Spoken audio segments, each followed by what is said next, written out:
हम तुम्हारे साथ हैं, हम तुम्हारे साथ हैं। जिंदाबाद जिंदाबाद।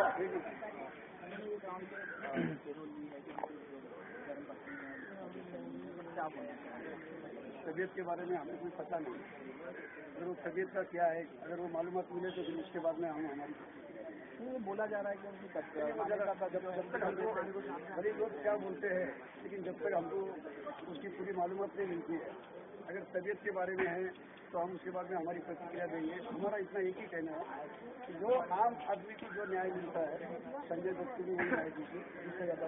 और ये 2 दिन पहले इनकी जो धर्म पत्नी है वो पार्टी में भी दिखाई दी थी, और वो उसके बारे में मुझे कुछ पता ही नहीं।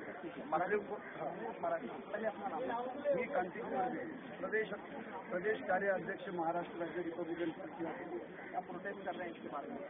फक्त संजय दत्ता जेव्हा आदरणीय सुप्रीम कोर्टाने त्यांना शिक्षा सुनावलेली आहे आणि त्यांच्याकडे हत्यार सापडली होती, आणि अशा केसचा जर तो आरोपी आहे तर त्या आरोपी असताना मग अशा वेळेस तुम्ही आता त्यांना मागे 14 दिवस, परत एक्सटेंड करून 15 दिवस, त्याच्यानंतर आता परत 30 दिवस, म्हणजे हे 2-2 महिन्यांची बेल तुमचं पॅरोल, हा ही काय भानगड आहे?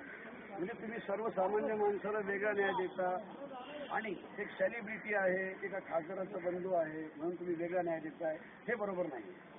सरकार कहीं ना कहीं सपोर्ट कर रही है, असं वाटतंय, असं आम्हाला वाटतंय। और भी वाइफ की तबीयत खराब है, इस वजह से पैरोल ली है, तो क्या नाही, आता त्यांच्या पत्नीची प्रकृती खराब आहे, हे आता तुम्ही बोलले म्हणून कळालं। त्याच्यानंतर जर कधी ते आम्हाला जर माहिती मिळाली त्याच्यानंतर आम्हाला आमच्या काय प्रतिक्रिया द्यायच्या ते आम्ही नंतर त्या प्रतिक्रिया देऊ। आणि फक्त आमचं एकच म्हणणं आहे की जे काही आहे, जो सर्वसामान्याला न्याय आहे तो न्याय करण्यात यावा। धन्यवाद। संजय दत्त संजय दत्त संजय दत्त संजय दत्त